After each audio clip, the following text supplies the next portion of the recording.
जय हिंद। स्वागत है आपका हमारे इस ई पाठशाला सेंटर यूट्यूब चैनल में। आज का हमारा टॉपिक है छत्तीसगढ़ सामान्य अध्ययन और छत्तीसगढ़ सामान्य अध्ययन में हम पढ़ने वाले हैं अफवाह तंत्र। इससे पहले हमने 2 वीडियो डाले हैं, उसमें हमने महानदी अफवाह तंत्र, महानदी और शिवनाथ नदी के बारे में पढ़ा था। आज हम पढ़ेंगे शिवनाथ की सहायक नदियों के बारे में। जो हम अभी जो चैप्टर पढ़ रहे हैं वो इसमें बहुत कुछ समझाने लायक नहीं है ना। आपको इसमें पढ़कर या फिर आपको याद होकर ही ये सब चीज़ें याद हो सकती है ना। तो इसमें समझाने लायक बहुत कम है, तो मैं इसमें थोड़ा स्पीड से चलते हुए आगे बढ़ूँगा। ठीक है, तो हमको सबसे पहले नदी नाम पढ़ना है सूरही नदी। ठीक है, तो मैं इमेज में आपको पहले नदी के नाम बता देता हूँ। ठीक है, इमेज में ये देखिए, ये है आपका शिवनाथ नदी। ठीक है, ये है आपका शिवनाथ नदी, ये है शिवनाथ नदी। यहाँ पे वो महानदी में आके मिल जाता है। ठीक है, तो हमको सबसे पहले पढ़ना है सूरही नदी।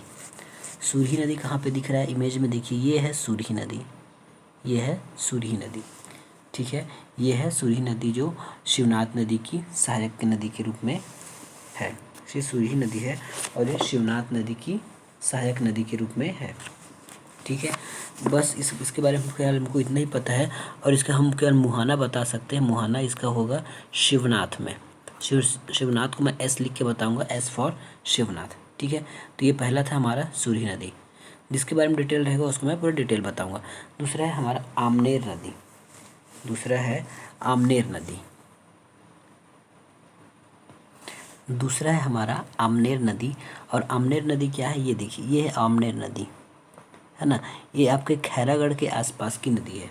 इस आमनेर नदी में आपका मुस्का, पिपरिया भी नदी इसके सहायक रूप में काम करती है। यदि कुछ एग्ज़ाम में ऐसा आता है कि शिवनाथ की सहायक नदी आमनेर है, मुस्का है, पिपरिया है, तो आपको तीनों आंसर लेके चलना है ना। तो आमनेर, पिपरिया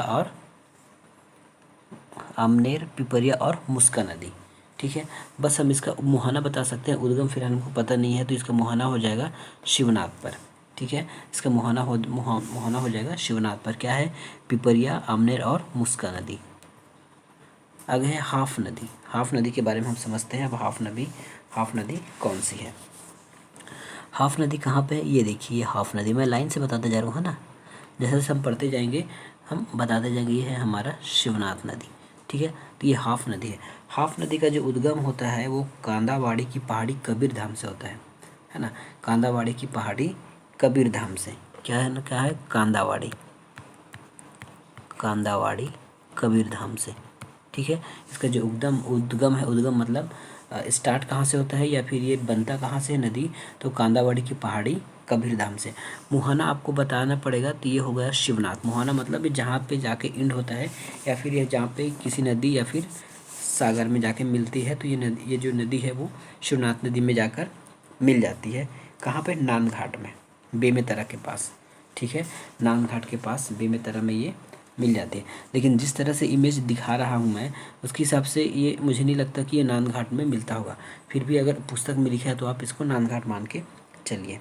ठीक है, इसकी लंबाई है लगभग 44 किलोमीटर, है ना। ये छोटी छोटी नदी है, इसकी लंबाई आपको नहीं पूछेगा, बस आपको इसकी नाम याद रखना है और उद्गम याद रखना है और ये किसकी सहायक नदी है, बस इतना याद रखेंगे तो हमारी आपकी पूरी काम चल जाएगा। इसका जो एक सहायक नदी है आमनेर की, आमनेर बोलता हूँ, हाफ नदी की सहायक नदी है सकरी नदी। सकरी नदी, है ना। आम नदी की सहायक नदी है, ये है सकरी नदी। नेक्स्ट क्वेश्चन है शिवनाथ की सहायक नदी एक दूसरी है मनियारी नदी। ये आपकी फेमस नदी है ना। शिवनाथ की सबसे फेमस नदी होती है आपकी मनियारी नदी। अब मनियारी नदी का उद्गम देखिए। मनियारी नदी का उद्गम क्या है? मनियारी नदी का उद्गम देखिएगा, तो मनियारी नदी का उद्गम है पेंड्रा लोरमी का पठार। पेंड्रा लोरमी का पठार उद्गम होगा, पेंड्रा लोरमी का पठार। अब मनियारी नदी कहाँ पे? इमेज में ये देखिए, ये मेन जो है मनियारी नदी है। अब इसमें बहुत सारी सहायक नदी है। एक है घोंघा, टेसुआ, आग, खुड़िया और पेंड्रा लोरमी, है ना। क्योंकि ये पेंड्रा लोरमी के पठार से निकलता है, तो ये हो जाएगा आपका पेंड्रा लोरमी। पेंड्रा लोरमी के पठार से निकलता है कौन? मनियारी नदी। और इसका मुहाना हो जाएगा शिवनाथ में। मुहाना मतलब ये कहाँ पे गिरता है? मुहाना नदी तो हो गया शिवनाथ में। यहीं पे है आपका मधुकू द्वीप, है ना। यहीं पे है मधुकू द्वीप। मधुकू द्वीप जहाँ पे जहाँ पे मनियारी नदी शिवनाथ नदी पर मिलती है वहाँ मदकू द्वीप बनता है, मदकू द्वीप। और ये मदकू द्वीप कैसा है, तो ये एक नदी द्वीप है ना। देखिए ये इस टाइप का एक लैंड एरिया है ना, इस टाइप का लैंड एरिया है और यहाँ से नदी ऐसे जाती है और ऐसे पूरे, है ना, इस शोर से भी ऐसे नदी ऐसे जा होती है। देखिए जो नीला कलर दिख रहा है ना वो नदी है और बीच में ऐसा कोई स्पेस है जो खड़ा हुआ है ना। खड़ा हुआ का मतलब है वहाँ स्पेस है, इसी को यही है मदकू द्वीप। यहाँ ईसाइयों का धर्म मेला लगता है और मदकू द्वीप मुंगेली में आता है, ठीक है। मदकू द्वीप है जो मुंगेली में आता है, तो यहाँ पे मदकू द्वीप है, ठीक है। यहाँ पे मदकू द्वीप है। इसकी लंबाई है 134 किलोमीटर है मनियारी नदी की लंबाई। मनियारी नदी की लंबाई 134 किलोमीटर है। इसका प्रवाह है आपका मुंगेली, बिलासपुर और जीपीएम गौरेला पेंड्रा मरवाही, जीपीएम गौरेला पेंड्रा मरवाही में, ठीक है। सहायक नदी है आगा, टेसवा, तो ना सहायक नदी है आगा, टेसवा और घोंघा, ठीक है। अब इसमें तटीय स्थल आपके लोरमी है, तखतपुर है और ताला गाँव है, ठीक है। महानदी के मनियारी नदी के तट पर ताला गाँव है। ताला गाँव हम जब हम पुरातात्विक स्रोत पढ़ेंगे ना, छत्तीसगढ़ पुराने चीज़ पढ़ेंगे तब आपको पता चलेगा कि ताला गाँव में कौन सा मंदिर है। वहाँ एक रुद्र शिव का मंदिर है, ताला गाँव में एक रुद्र शिव का मंदिर है, ठीक है। तो हम उसको वहाँ पढ़ेंगे। अगला इसमें परियोजना पर पढ़ लीजिए। परियोजना क्या हो चीज़ होती है देख लीजिए। इसमें है आपका खुड़िया जलाशय, ठीक है। खुड़िया जलाशय जिसको हम बोलते हैं राजीव गांधी जलाशय, राजीव गांधी जलाशय। दूसरा इसमें खूटा घाट, है ना। खूटा घाट आगे है, इसमें नहीं है, खूटा घाट आगे है। विशेष में है विशेष विष्णु नदी में क्या है, अमेरिकापा ताला गाँव स्थित है। मैं बताया ना इसमें ताला गाँव स्थित है ना। ताला गाँव इस नदी के किनारे स्थित है, जो पुरातात्विक स्रोत के हिसाब से हमें बहुत कुछ प्राप्त होता है इस नदी के माध्यम से। अगला है शिवनाथ की सहायक है अरपा नदी। शिवनाथ की सहायक है अरपा नदी। अरपा पैरी की धारा आप सुने, उसी वही वाला अरपा नदी है ये, ठीक है।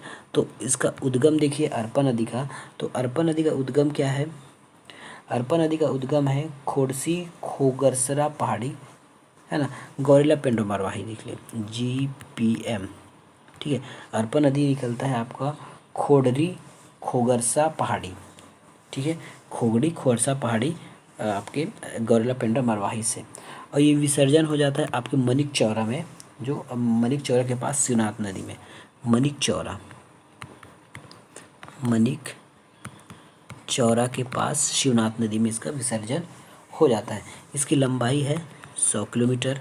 इसके प्रवाह क्षेत्र होगा आपका गौरेला पेंड्रा मरवाही, जीपीएम, और अगला है बिलासपुर और बलौदा बाजार, ठीक है, बलौदा बाजार, ठीक है। इसमें परियोजना है आपका भैंसाझार परियोजना, भैंसाझार परियोजना है, जबकि भैंसाझार परियोजना ये कोटा के पास है आपका, ठीक है। परियोजना भैंसाझार परियोजना है और इसकी सहायक नदी है खारंग नदी, इसकी सहायक खारंग नदी। अब इसको इमेज में देख लीजिए, अरपा नदी कहाँ पे, ये है आपका अरपा नदी, ठीक है। इसमें भैंसाझार परियोजना है, ये अरपा नदी है और ये इसकी कुछ सहायक नदी है। सहायक नदी में आपका है इसमें खारंग जलाशय, जिसको हम खूटा घाट या राजीव गांधी बोलते हैं, है ना, खूटा घाट या संजय गांधी।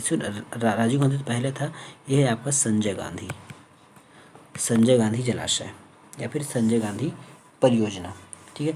तो ये था हमारा अरपा नदी के बारे में। नेक्स्ट नदी है लीलागर नदी। नेक्स्ट नदी है शिवनाथ की सहायक नदी में लीलागर नदी। अब लीलागर नदी कौन सा है, ये देखिए, ये है आपका लीलागर नदी, ये है लीलागर नदी। लीलागर नदी का उद्गम क्या है, ये कोरबा से निकलता है। लीलागर नदी जो है कोरबा जिला से निकलता है, और कोरबा जिला में कहाँ, तो कोरबा जिले में ये पूर्वी पहाड़ी, कोरबा में कोई पूर्वी पहाड़ी है या पूर्वी दिशा में कोई पहाड़ी होगा, वहाँ से इसका निकलता है। मुहाना होगा तो इस शिवनाथ नदी में जाके मिल जाता है। अब क्योंकि हम शिवनाथ की सहायक पढ़ रहे हैं तो उसकी मुहाना पूरा शिवनाथ में ही होगा। लंबाई है इसका 135 किलोमीटर, लंबाई 135 किलोमीटर है। प्रवाह है इसका कोरबा और बिलासपुर, है ना, कोरबा और बिलासपुर। इसका पुराना नाम है एक, इसको हम निडला नदी के नाम से जाने जाते हैं। तो ये प्राचीन नाम में देख लीजिएगा, प्राचीन नाम किसी किसी नदी का पूछ लिया जाता है, तो ये है आपका निडिला नदी, ठीक है। प्राचीन नाम है इसका नीडला नदी, किसका? लीलागर नदी का प्राचीन नाम है नीडला नदी। इसमें विशेष ये है कि इस नदी के तट पर मल्हार स्थित है। मल्हार जो है आपके शरभपुरी प्रसन्न मात्र द्वारा बसाया गया एक राज्य है ना। मल्हार नदी इस नदी के तट पर बसा हुआ है। मल्हार जो है इस नदी के तट पर बसा हुआ है। अगला कौन है? खरखरा नदी। शिवनाथ की अगला नदी है खरखरा नदी। खरखरा नदी जो है डोंडी लोहारा से निकलता है। देखिए अब हमने अभी तक हमने क्या पढ़ा कि ये शिवनाथ नदी के उत्तर की ओर से आने वाली नदियों को हमने पढ़ा, सुरही, आमनेर, हाफ, मनियारी, है ना, और ये अरपा और लीलागर। अब जो है इसके दक्षिण की ओर मिलने वाले खरखरा है, तांदुला है और खारून है। ये 3 नदी हम यहाँ पे पढ़ने वाले हैं। तो सबसे पहले इधर दक्षिण की ओर से मिलने वाली नदियों में से खरखरा नदी है। इसका उद्गम होता है डोंडी लोहारा से, ठीक है, इसका उद्गम होता है डोंडी लोहारा से, ठीक है, इसका उद्गम होता है डोंडी लोहारा से। इसमें कुछ परियोजनाएं बनाई गई हैं। परियोजना में क्या है? इसमें खरखरा जलाशय है जो बालोद में है, जो मिट्टी से बना हुआ है। खरखरा जलाशय, खरखरा जलाशय है, ठीक है, खरखरा जलाशय है। इस नदी में जानने लायक बस इतना ही है। और याद रखिएगा ये मिट्टी से निर्मित बांध है ना। इसके जो चारों ओर जो पार बनाए इसको पार बोलते हैं, या उसको मेड़ भी बोलते हैं छत्तीसगढ़ी में, या फिर इसको रोकने के लिए जो आसपास जो पैराफिट बनाया गया है ये मिट्टी से बना हुआ है, ये मिट्टी से बना हुआ है। अगला नदी है इसी में तांदुला जलाशय। अब हम पढ़ेंगे तांदुला जलाशय। तो ये आपके कांकेर से निकलता है, कांकेर से। कांकेर से कहाँ के निकलेगा? ये भानु प्रतापपुर की पहाड़ियों से।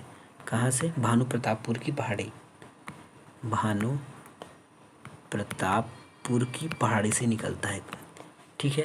इसका मुहाना होगा आपका शिवनाथ नदी, क्योंकि शिवनाथ नदी में मिल जाता है ये। इसमें भी बहुत सारी परियोजना है। आपका तांदुला जलाशय आपको पता है ना, यहीं से भिलाई स्टील प्लांट में पानी जाता है। तांदुला जलाशय, तांदुला जलाशय, ठीक है, ये तांदुला जलाशय है। ये प्रथम परियोजना है, प्रथम परियोजना है, ठीक है, ये प्रथम परियोजना है। इसकी सहायक नदी है जुहार, जुआरी, गोंदली, इस प्रकार इसकी पुराने इसके लगभग इसके सहायक नदियाँ हैं। अगला हम पढ़ने वाले हैं सहायक नदी। शिवनाथ की सहायक नदी में खारून नदी, जो रायपुर के निकट, या फिर रायपुर जो है खारून नदी के निकट बसा हुआ है, ठीक है। इसका उद्गम होता है पटेचुआ पहाड़ी, संजारी, बालोद, ठीक है, पटेचुआ, पटेचुआ, संजारी, बालोद, संजारी बालोद में से, ठीक है। पटेचुआ इसका विसर्जन या फिर मुहाना हो जाता है सोमनाथ बलौदा बाजार, सोमनाथ बलौदा बाजार में, ठीक है, सोमनाथ बलौदा बाजार में इसका ये जो है कहाँ हो जाता है? शिवनाथ नदी में जाके मिल जाता है। इसका प्रवाह एरिया क्या हो गया? बालोद, दुर्ग और बलौदा बाजार, बालोद, दुर्ग और बलौदा बाजार, इसका प्रवाह स्थित हो गया। साथ में रायपुर भी आएगा इसमें, ठीक है। विशेष है इस नदी के तट पे रायपुर बसा हुआ है एवं तर्री घाट दुर्ग स्थित है। क्या है? रायपुर, बालोद और तर्री घाट दुर्ग है। और इसी नदी पर आपका सस्पेंशन राम झूला बना है, रायपुर में राम झूला, ठीक है। इसी नदी पे रायपुर के सस्पेंशन ब्रिज बना है राम झूला, है ना। जब इसमें और जो झूला वगैरह के बारे में पढ़ेंगे या फिर जितने भी परियोजना है उसके बारे में पढ़ेंगे तो हम उसको पूरे इमेज के साथ पढ़ेंगे कि वो दिखता कैसे है, ठीक है। अब आगे चलते हैं। नेक्स्ट क्या है हमारा? नेक्स्ट है हमारा जमुनिया नदी। ये भी शिवनाथ की सहायक नदी है, जो इसका उद्गम है बलौदा बाजार में, ठीक है। इसका उद्गम कहाँ है? बलौदा बाजार में इसका उद्गम है। फिलहाल इस नदी के बारे में फिलहाल हमको इतना ही पता है, ठीक है।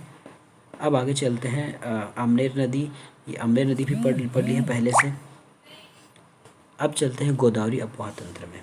अब चलते हैं गोदावरी अपवाह तंत्र में। यहाँ पे हमारा महानदी अपवाह तंत्र खत्म होता है और यहाँ से हम चलते हैं गोदावरी अपवाह तंत्र पर, ठीक है। गोदावरी अपवाह तंत्र क्या होता है अब ये देखिएगा।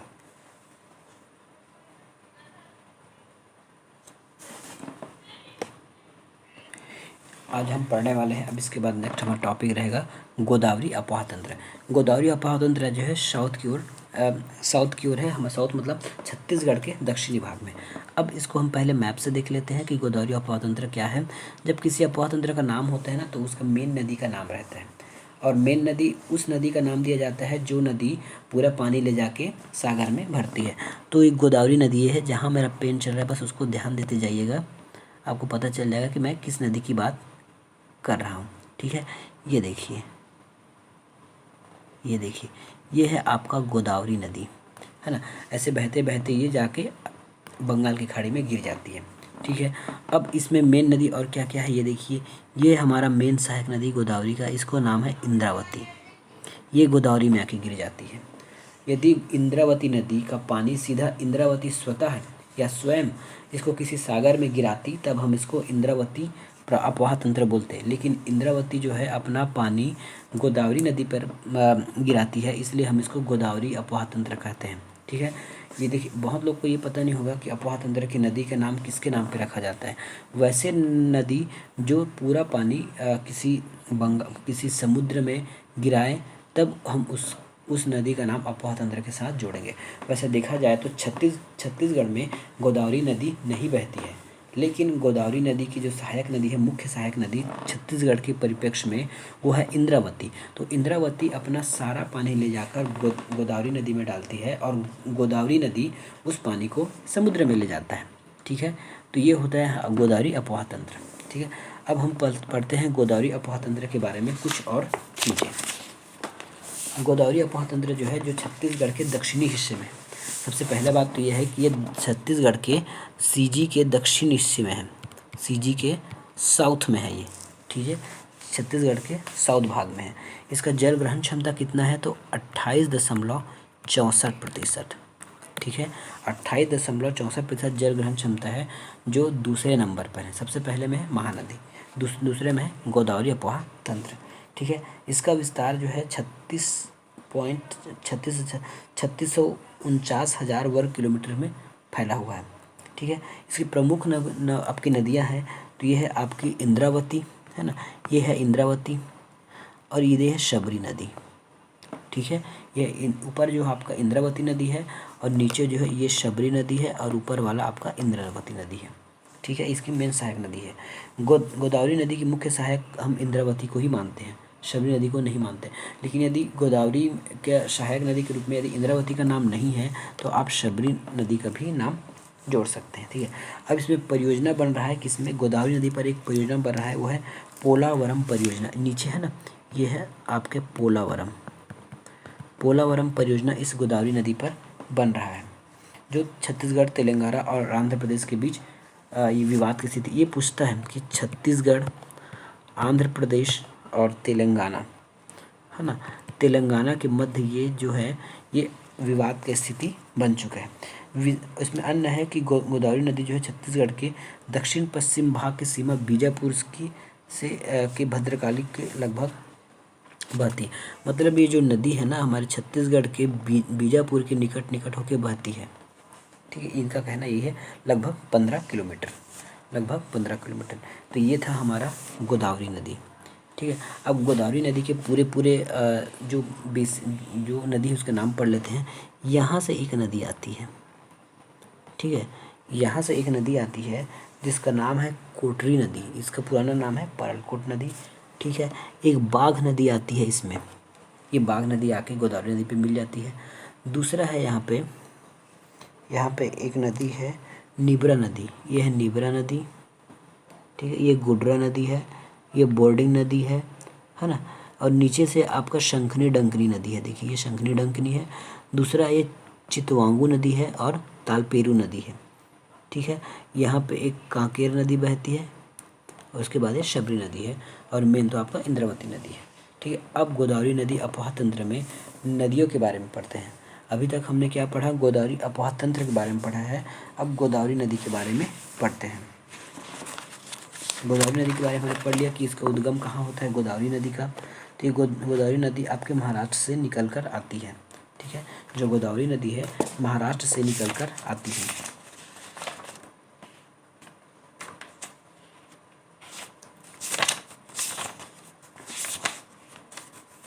गोदावरी नदी है ना, ये महाराष्ट्र से आपके निकल कर आती है।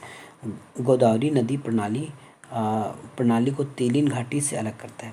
जो गोदावरी नदी प्रणाली जो है ना, महानदी और जो गोदावरी नदी का अपवाह तंत्र है उसको अलग कौन करता है, तो वो तेलिन घाटी अलग करता है। यहाँ देखिए इमेज में, ठीक है, ये देखिए यहाँ पे एक तेलिन घाटी है, यहाँ पे ऐसा है ना।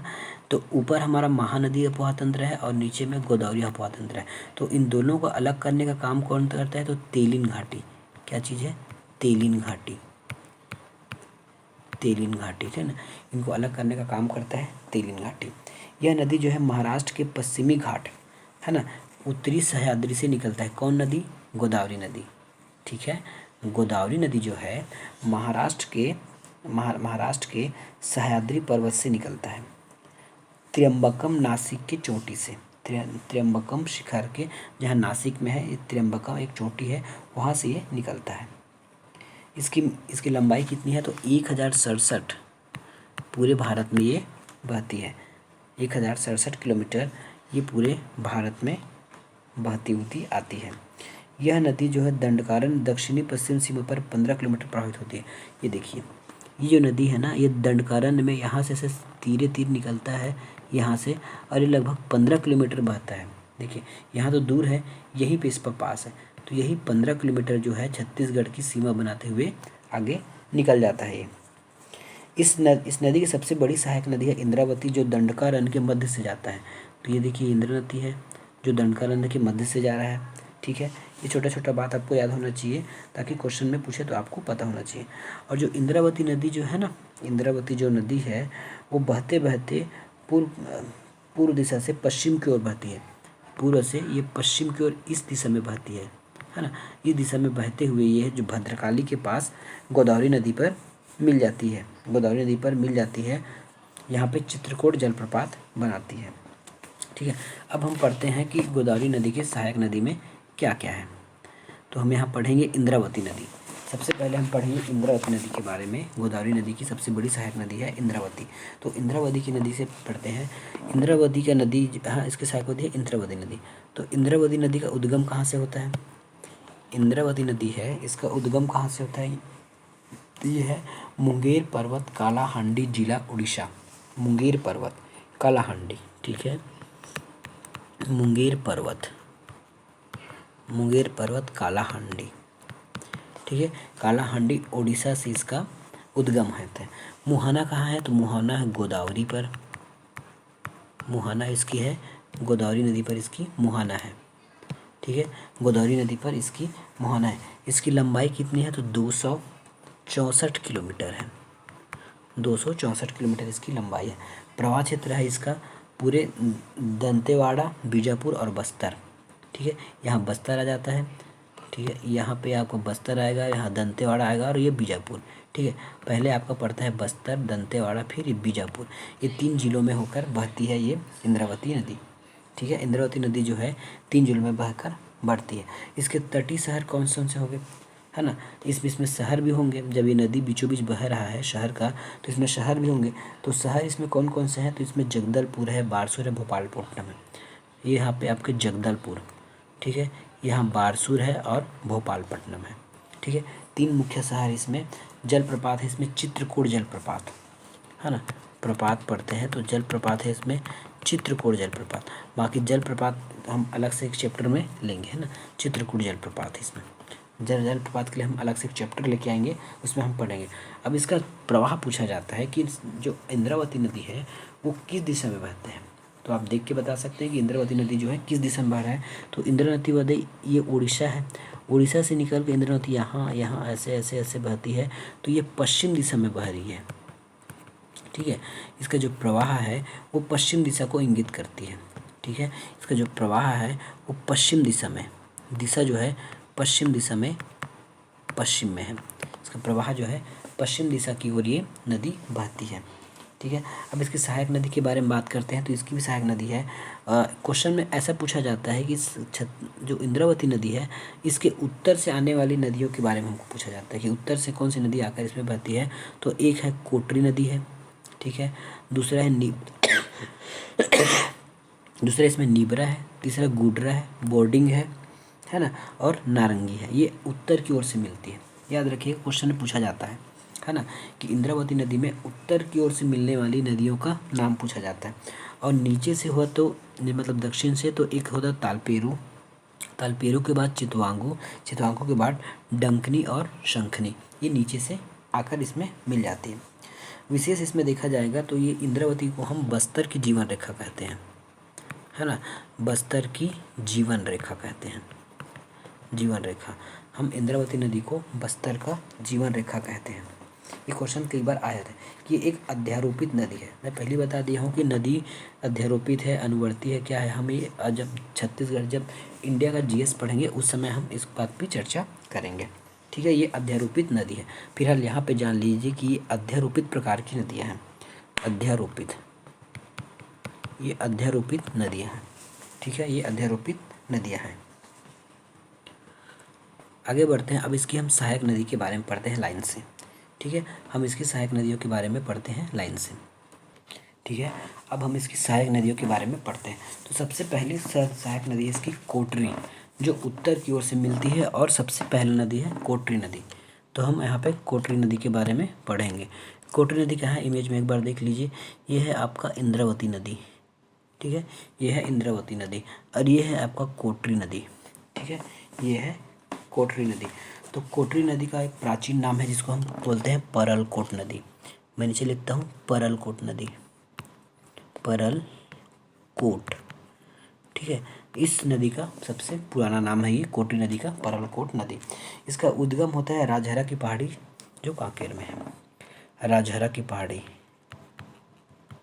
राजहरा की पहाड़ी से इसकी उद्गम होता है राजहरा की पहाड़ी में, और ये विसर्जन हो जाता है आपका इंद्रावती में बीजापुर के पास, है ना, इंद्रावती में बीजापुर के पास, ठीक है। इसकी लंबाई है 135 किलोमीटर, ये लंबाई है इसकी 135 किलोमीटर। और ये किसका क्षेत्र है, ये राजनांदगांव, नारायणपुर और बीजापुर में बहती है। तो ये परलकोट आपके राजनांदगांव में है, ठीक है। अब इसका जो है जिला चेंज हो गया होगा, इसमें अंबागढ़ चौकी आ गया, ठीक है। तो इसका और बेसिन बुक है, तो ये किसके बेसिन में आता है, तो कोटरी नदी जो है छत्तीसगढ़ के दक्षिण पश्चिम दिशा में है। अगर दिशा पूछा जाए तो कोटरी नदी जो है छत्तीसगढ़ के दक्षिण पश्चिम में आता है, ठीक है। इसमें क्वेश्चन पूछा गया था कि इसका विसर्जन कहाँ पे होता है, तो इसका विसर्जन होता है आपके बीजापुर के पास इंद्रावती नदी में। और लास्ट इसमें क्वेश्चन पूछा गया था कि इसका बेसिन पूछा गया था, तो कोटरी नदी का जो बेसिन है वो छत्तीसगढ़ के दक्षिण पश्चिम दिशा में है ना। जो कोटरी बेसिन है वो छत्तीसगढ़ के दक्षिण पश्चिम में, ये देखिए ये आपके दक्षिण में है, ये तो इतना तो पूरा दक्षिण भाग में है, और ये पूरा पश्चिम भाग में भी है। तो इसका जो पूछा गया था ना कोटरी बेसिन का दिशा, तो वह है दक्षिण पश्चिम दिशा में, ठीक है। अगला नदी है हमारा निबरा नदी, अगला नदी है निबरा नदी।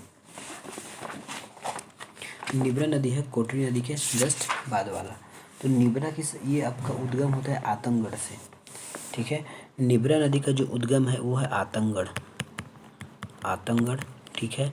और इसका मुहाना हो जाएगा आपका इंद्रावती, मुहाना हो जाएगा इंद्रावती भैरमगढ़ के समीप, इंद्रावती भैरमगढ़ के समीप, ठीक है। इसका मुहाना है इंद्रावती भैरमगढ़ के समीप। अगला नदी है, इसमें छोटे छोटे नदी, इसमें ज़्यादा याद करने की आवश्यकता नहीं पड़ेगा, बस आपको इसके सहायक नदी और उद्गम आपको पता होना चाहिए। बाकी इसका गुड्रा नदी, गुड्रा नदी का उद्गम होता है आपके अबूझमाड़ से, गुड्रा नदी का उद्गम है अबूझमाड़, अबूझमाड़, ठीक है, अबूझमाड़, अबूझमाड़ से इसका उद्गम होता है अबूझमाड़ से। अबूझमाड़ जो है आपके नारायणपुर में है, याद रखिएगा, अबूझमाड़ जो है नारायणपुर में है। और इसका मुहाना है आपका इंद्रावती में, इंद्रावती को मैं आई से लिख देता हूँ। और बोध घाट पर, आपको बोध घाट परियोजना कई बार सुनने को मिलेगा, हम इसको बाद में अच्छे से चर्चा करेंगे कि बोध घाट परियोजना क्या है और इसमें सरकार की क्या अटकलें आ रही हैं, ठीक है, इसकी सरकार की क्या अटकलें आ रही हैं। तो गुड्डा नदी का उद्गम क्या है, अबूझमाड़ है, और मुहाना है इंद्रावती नदी में बोध घाट के आसपास, ठीक है, बोध घाट के आसपास। अगला है इसमें बोर्डिंग नदी, है ना, इमेज में देखेंगे तो ये है आपका बोर्डिंग नदी। बोर्डिंग नदी क्या है, इसमें बोर्डिंग नदी आपका उद्गम है कोंडा गांव से, बोर्डिंग नदी का उद्गम है कोंडा गांव से, ठीक है। इतना डीप में आपको क्वेश्चन नहीं पूछेगा, है ना। क्या लेकिन आपको उसके सहायक पूछ सकता है, उद्गम पूछेगा और इसका मुहाना पूछेगा। और कोई स्पेशल रहेगा तो स्पेशली पूछ सकता है। मुहाना होगा इंद्रावती नदी पर, इंद्रावती नदी पर, ठीक है, इसका हो इंद्रावती नदी पर।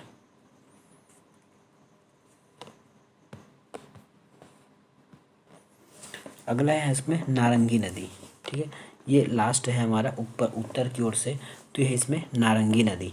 अब नारंगी नदी के बारे में सुन लीजिए कि नारंगी नदी का जो है उद्गम क्या चीज़ है। नारंगी नदी का उद्गम क्या है, तो नारंगी नदी का उद्गम है माकड़ी कोंडागांव, माकड़ी कोंडागांव, कोंडागांव, है ना। माकड़ी कोंडागांव से इसका उद्गम होता है।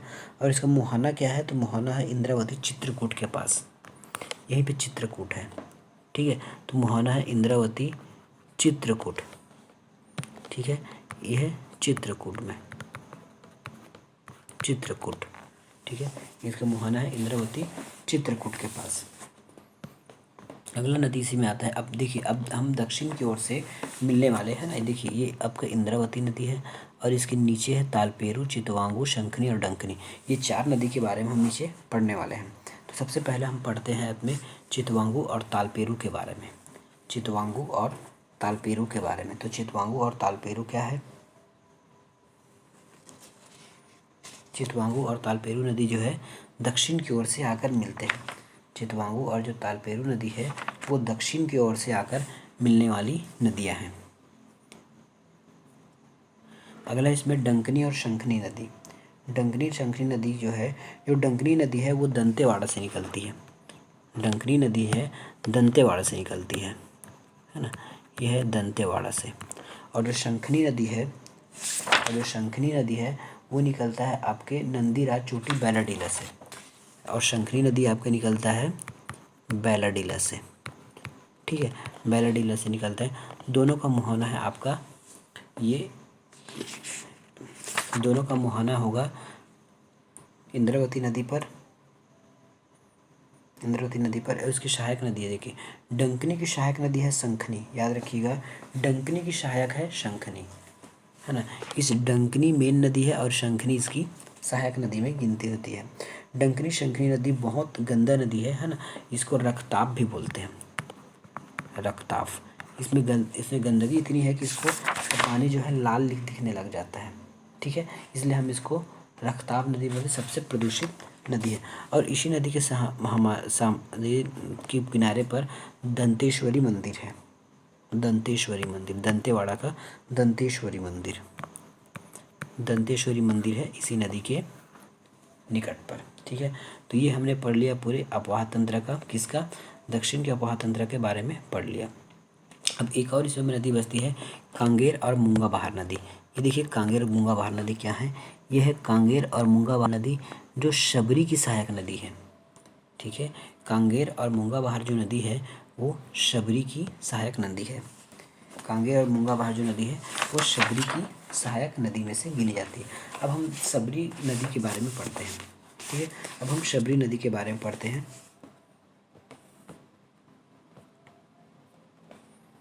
चलिए यहाँ से पढ़ते हैं, ये हमारा शबरी और हाफ नदी, ये शबरी नदी है ना, ये है शबरी नदी, ठीक है। शबरी नदी के बारे में पढ़ते हैं। तो इसका प्राचीन नाम है कोलाब नदी, कोलाब,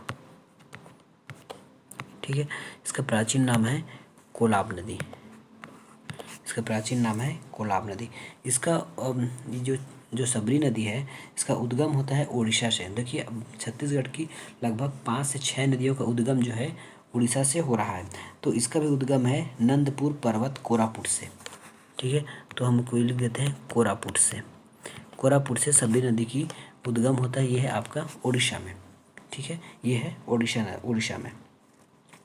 विसर्जन होता है आंध्र प्रदेश के पास, किसमें, ये हो जाएगा आंध्र प्रदेश के पास गोदावरी नदी पर, ठीक है। आंध्र प्रदेश के बाद गोदावरी नदी पर इस नदी का मुहाना या फिर ये नदी जो है गोदावरी नदी में जाकर मिल जाती है।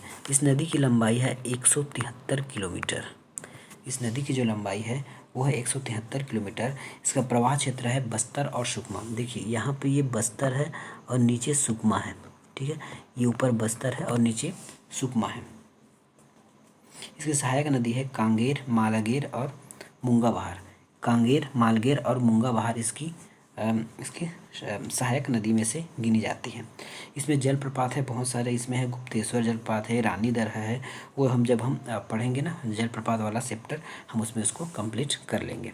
ठीक है, आगे हम चलते हैं। इसमें ये कांगेर और मूंगा बहार नदी, हम चाहे तो यहाँ पे एक बार और पढ़ सकते हैं। ये दोनों जो है ना, ये आपके शबरी की सहायक नदी है। ये जो कांगेर और मूंगा बहार नदी है, ये जो है आपके शबरी की सहायक नदी है।